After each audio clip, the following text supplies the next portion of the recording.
नमस्कारः। गतदिने वयं तः पर्यन्तम् अद्य आरभ्य श्वः आरभ्य कृते आसीत् आसन् आसम् आस्म इत्यादि पदानि उपयुज्य बहूनि वाक्यानि विरचितवन्तः। अद्य किञ्चित् अग्रे गच्छामः। प्रथमतः संख्यावाचकस्य एकशब्दस्य प्रयोगः वाक्येषु कथं भवति इति विचारयामः। संख्यను బోధించేటువంటి ఏకశబ్దం విశేషణంగా ప్రయోగించబడినప్పుడు అది నామవాచకాన్ని బట్టి మూడు లింగాల్లోనూ ప్రయోగించబడుతుంది. నామవాచకం పుంలింగంలో ఉంటే పుంలింగంలోను, స్త్రీలింగంలో ఉంటే స్త్రీలింగంలోను, నపుంసకలింగంలో ఉంటే నపుంసకలింగంలోనూ ప్రయోగించబడుతుంది. ఉదాహరణకి ఏకః బాలకః, ఏకా బాలికా, ఏకం పుస్తకం.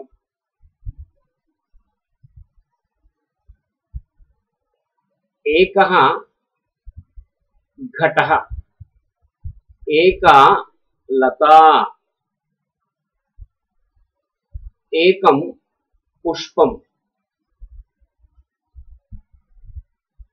एकः पुरुषः, एका महिला, एकं भवनम्. एकः अध्यापकः, एका पाठशाला, ఏకం కృష్ణ ఫలకం. ఈ విధంగా నామవాచకం యొక్క లింగాన్ని బట్టి ఇది విశేషణంగా ప్రయోగించబడుతుంది. అలాగే 2, 3, 4 అర్థాన్ని బోధించేటువంటి శబ్దాలు కూడా 3 లింగాల్లోనూ ప్రయోగించబడతాయి. ఉదాహరణకి द्वौ बालकौ, द्वे बालिके, द्वे फले. अदे विधंगा त्रयः बालकाः, तिस्रः बालिकाः, त्रीणि पुस्तकानि.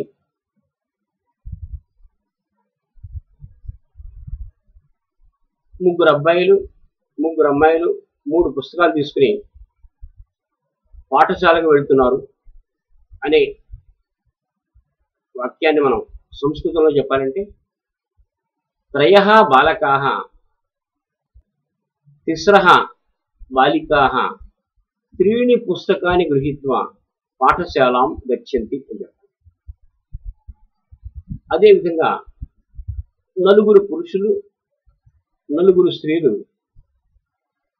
4 ఫలాల్ని తీసుకుని గుడికి వెళ్తున్నారు అనే వాక్యాన్ని మనం చెప్పాలంటే చత్వారః పురుషాః, చతస్రః మహిళాః, చత్వారి ఫలాని స్వీకృత్య దేవాలయం గచ్చంతి అని చెప్పాలి.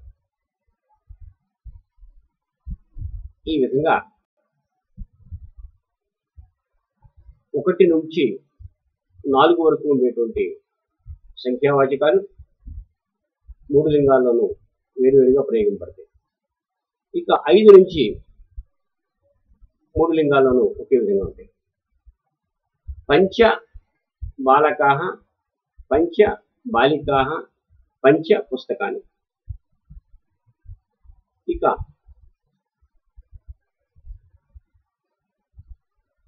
మరో విషయాన్ని పరిశీలిద్దాం.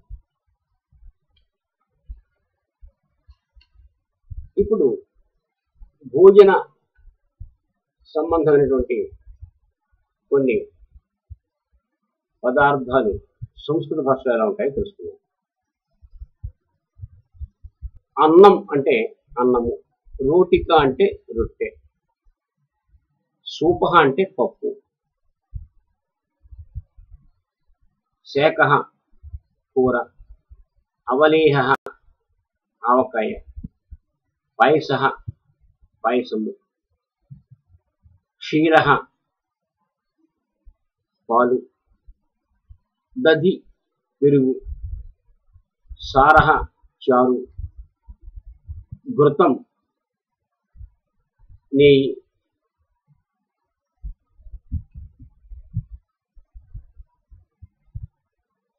ఈ విధంగా మనం కొన్ని పదాలని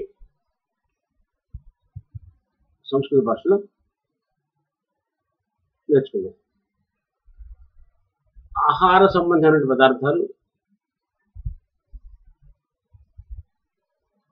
ప్రాంతాన్ని బట్టి వేరువేరుగా ఉంటాయి కాబట్టి ముఖ్యమైనటువంటి కొన్ని పదాలు ఇందులో తెలుసుకున్నాం. మిగిలిన పదాలు వచ్చే క్లాసులో మనం తెలుసుకోవచ్చు. గోపాలः భోజన సమయే ప్రథమతः అన్నం ఖాదతి, తతः రోటికాం ఖాదతి, అనంతరం శాకం ఖాదతి, అనంతరం పాయసం ఖాదతి,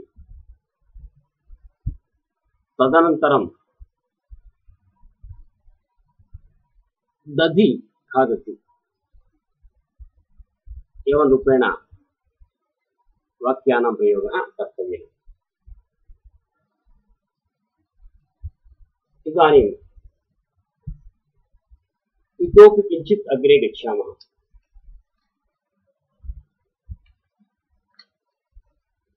तृतीया विभक्तेः स्वरूपं जानीमः. ఒక పనిని మనం చేసేటప్పుడు ఆ పని చేయడంలో ఏది సాధనం అవుతుందో ఆ సాధనానికి తృతీయ విభక్తి వస్తుంది. ఉదాహరణకి అహం ముఖేన వదామి, మాట్లాడడంలో నోరు సాధనం కాబట్టి అది తృతీయ విభక్తిలో ఉంటుంది, ముఖేన. అహం నేత్రేణ పశ్యామి, అహం శ్రోత్రేణ శృణోమి, అహం నాసికయా జిఘ్రామి, అహం హస్తేన స్పృశామి. ఈ విధంగా ఆయా పనుల్లో ఆయా అవయవాలు సాధనాలుగా ఉపయోగిస్తున్నాయి కాబట్టి వాటికి తృతీయ విభక్తి వచ్చింది. రమేశः దండేన శునకం తాడయతి,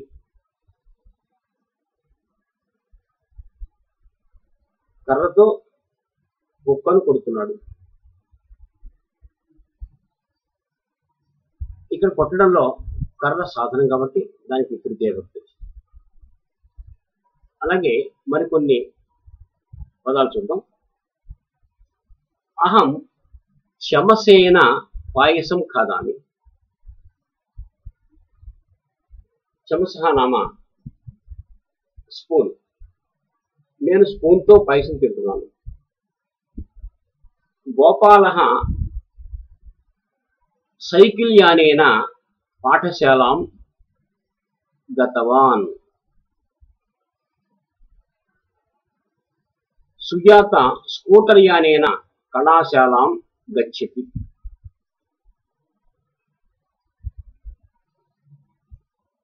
ముఖ్యమంత్రి విమానేన విదేశం గమిష్యతి.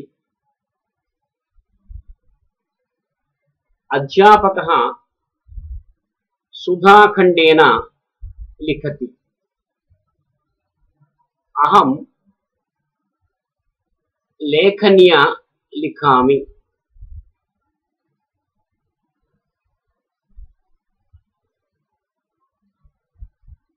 వీరः ఖడ్గేన యుద్ధం కరోతి.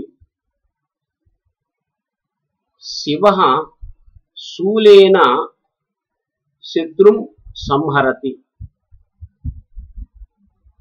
ఏవం రూపేణ तृतीया विभक्ति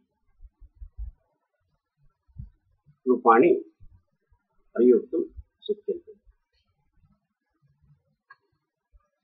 इदानीम् इतोपि किञ्चित् अग्रे गच्छामः।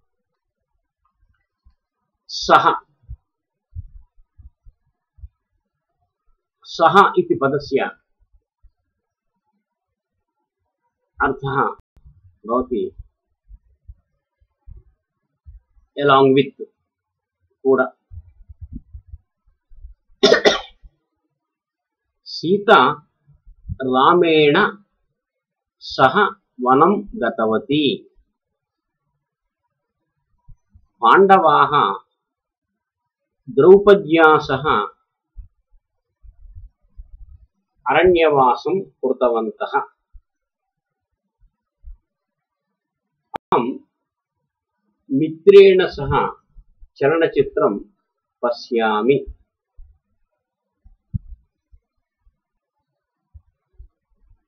गोविन्दः क्षीरेण सह अन्नं खादति।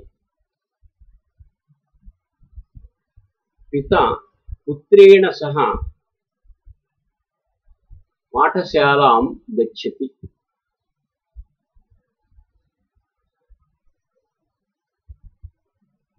अध्यापकः शिष्येण सह ग्रन्थालयं गच्छति। माता पुत्रिकया सह देवालयं गच्छति। अध्यापकः बालकैः सह क्रिकेट् क्रीडति।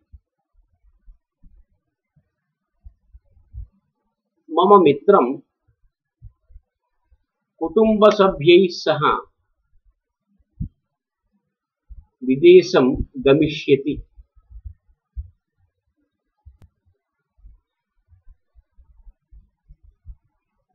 अर्चकः भक्तैः सह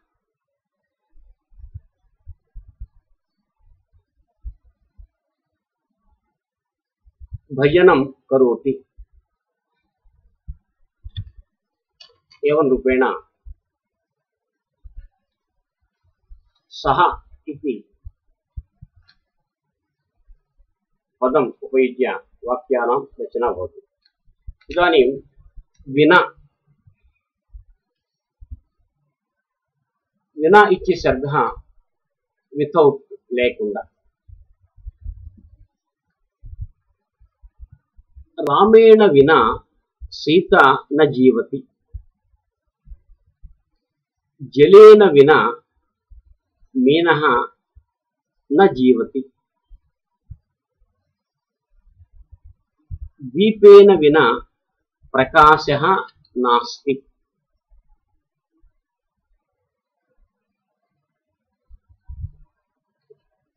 खड्गेन विना युद्धः न प्रचलति। अहम् उपनेत्रेण विना पुस्तकं न पठामि।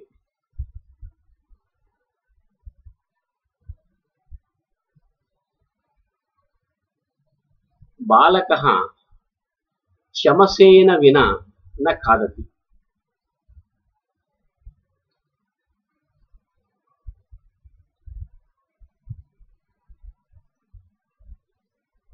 शिष्यः पुस्तकेन विना पाठशालां न गच्छति।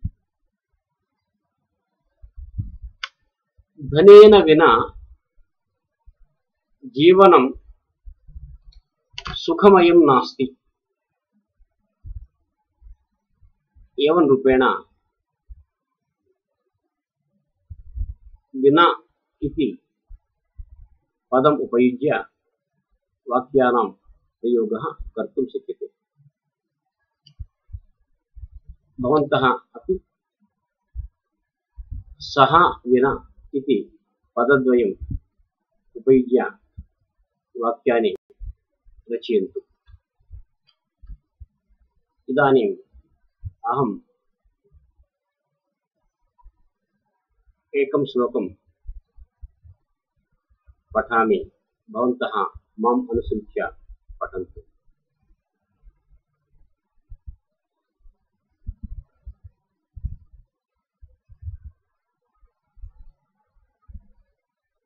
సూర్యైవ గతో రామః సూర్యం దివసైవ లక్ష్మణో అనుగతః సూర్య దివసావసానే ఛాయేవ న దృశ్యతే సీత. సూర్యైవ గతో రామః సూర్యం దివసైవ లక్ష్మణో అనుగతః సూర్య దివసావసానే ఛాయేవ న దృశ్యతే సీత. సంస్కృత వాంగ్మయంలో ఉన్నటువంటి అత్యద్భుతమైనటువంటి శ్లోకాల్లో ఇదొకటి. ఈ శ్లోకాన్ని భాసుడు రచించాడు. ఇది ప్రతిమా నాటకంలోది.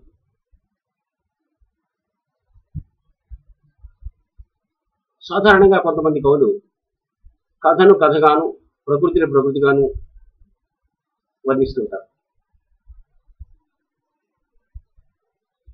కథతో పాటు ప్రకృతిని కలిపి వర్ణించడం సంస్కృత కవుల యొక్క లక్షణం. ఇక్కడ ప్రకృతి వర్ణన కథతో పాటుగా చేయడం జరిగింది. ఎంత అద్భుతంగా కవి చేస్తున్నాడో చూడండి. సీతారామ లక్ష్మణులు అయోధ్యను విడిచిపెట్టి వనానికి వెళ్ళిపోయారు. ఆ కార్యక్రమం అయ్యేటప్పటికి సాయంకాలం అయింది. ఆ కాలాన్ని కథతో ముడిపెట్టి కవి ఎంత బాగా వర్ణిస్తున్నాడో చూడండి. సూర్యైవ గతో రామః రాముడు సూర్యుని వలె గతః వెళ్ళిపోయాడు. సూర్యం దివసైవ లక్ష్మణో అనుగతః సూర్యుడు ఎప్పుడైతే వెళ్ళిపోయాడో పగలు కూడా సూర్యుడిని అనుసరించి వెళ్ళిపోయినట్లుగా రాముణ్ణి అనుసరించి లక్ష్మణుడు వెళ్ళిపోయాడు. సూర్య దివసావసానే సూర్యుడు పగలు ఇద్దరు వెళ్ళిపోగా ఛాయేవ న దృశ్యతే సీత నీడవలే సీత ఎక్కడ కనిపించట్లేదు. అంటే సీత కూడా వాళ్ళతో పాటు వెళ్ళిపోయింది. ఈ విధంగా ఒక ఘట్టాన్ని ప్రకృతితో మేళవించి రచించడం అనేటువంటిది సంస్కృత కవుల్లో ఒక అద్భుతమైనటువంటి అంశం. ముందు ముందు ఇటువంటివి చాలా మనం తెలుసుకుందాం. ప్రస్తుతం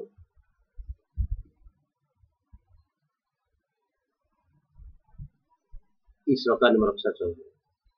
సూర్యైవ గతో రామః సూర్యం దివసైవ లక్ష్మణో అనుగతః సూర్య దివసావసానే ఛాయేవ న దృశ్యతే సీత. మిగిలిన పాఠ్యాంశాలు రాబోయే పాఠంలో తెలుసుకుందాం. అంతవరకు సెలవు. స్వస్తి.